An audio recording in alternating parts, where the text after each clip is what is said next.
All right, so let's start talking about taxes now. The first one, which is the most significant change from V1 to V2, is the sales taxes. Okay, so that's the one we'll talk about first. Now, in order, when we went from V1 over to V2, remember we said that the main problem we had in V1 was all the bots and the whales dumping the price. Well, we have protective measures for that in V2 now, and those are the form of taxes. Now, there's a standard 5% sales tax for any kind of sale. So it's 5%. That's the base. That's the base that you start out at. Okay. Now, depending on if you meet certain criteria, in addition to that can add on another tax. So to protect against the bots from selling small amounts every now and then, if you sell twice within 8 hours, if you don't wait at least 8 hours before you sell again, you'll get a 15% additional tax. So that would be 20% tax total. And that helps protect against bots that were selling small amounts every now and then, or whales that'll try to, sometimes whales can, instead of selling large amounts and getting taxed, what they'll do is they'll split it up into smaller amounts and try to sell it that way. Well, you're going to get taxed if you do that, 15%.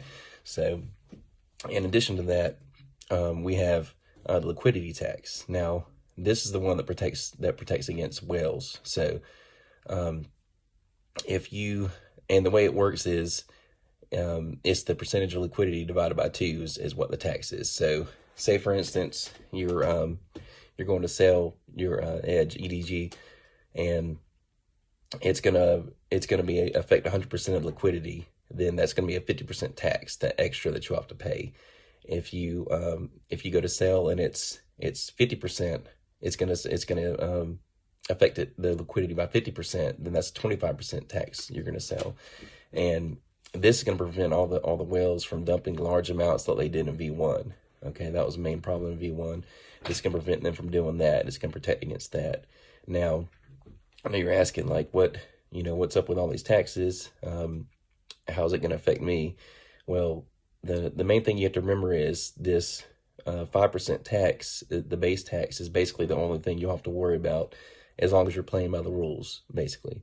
So what I mean by that is you're incentivized for actually playing the game and entering the Adventurers Guild, actually hiring adventurers to earn gold for you. So if you're playing the game and you're using your adventurers to earn gold, and you're withdrawing that gold and you go to sell it, you're only getting taxed 5%. Okay. And then as far as the liquidity tax, that's not anything you need to worry about. Most of us need to worry about, because unless we're actually going to be selling a large amount, most likely it's not going to affect the liquidity at all. And so if it's not going to affect the liquidity at all, if it's not going to be more than 1%, I mean, it's not anything additional we have to worry about.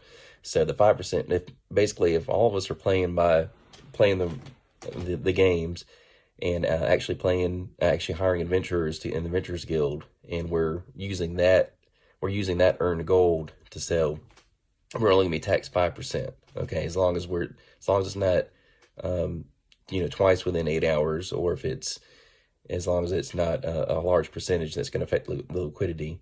Okay. All right, guys. Regarding these sales taxes, I just kind of want to tie it all together into sustainability.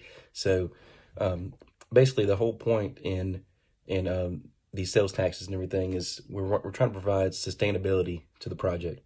So we're doing everything we can to make it sustainable. There are many different things you can do to make a project more sustainable. But this is one of the most important ones, because now with these taxes implemented, it's going to protect us against those bots. It's going to protect us against the bots that are trying to sell the small amounts once every few hours. It's going to protect us against those whales that are trying to dump the price like they did last time, selling large amounts. And it's all about adding sustainability to the project. And the key thing that we need to remember is probably 90% of these sales taxes and then everything with the sales tax is not going to affect us at all as far as the normal average investor. And what I mean by that is unless we have a substantial amount that we're selling that's going to affect the liquidity, the only thing we're going to have to worry about is the 5% sales tax. And that's important, because if we're doing everything like we're supposed to, we're playing the game, we're hiring adventurers, putting them in the Adventurers Guild, then we don't have to worry about anything but the 5% tax. So that's the main thing I wanted to point out and get across, is the fact that if you're playing the games, and that's what they mean in the white paper by any of the games, the Adventurers Guild, the Outlaws and versus Guards game with the NFTs, which that's gonna be a completely separate video once we have more information about that. But the main point is sustainability of the project. With these taxes implemented, not only is it going to help sustain the project, but it's not really going to affect the majority of us, which is good. As long as we're hiring adventurers and playing the game like it's meant to be played. And even for those people that are wanting to sell it, there's the 20% tax. So if you're one of those that doesn't want to play the game, and I know there were several people like that, they just wanted to buy a DEG and wait for it to go up in value before they sell it. You know what, that's fine too, but you're going to get taxed for that. You know, there's that 20% extra tax. So that helps protect against that too, from people that are just going to dump the price once it starts skyrocketing, because this price is going to skyrocket. I'm telling you guys, it's definitely going to skyrocket, especially if we institute the mindset of compounding, like we're going to talk about in a separate video. I'm going to go over compounding, withdrawal taxes in a separate video, but this price is definitely going to go up, and that's the most important thing, is that we do everything we can to help sustain it. And that's all I want to talk about for now. Like I said, the next video is going to be about compounding and withdrawal taxes. We'll go into more detail about that.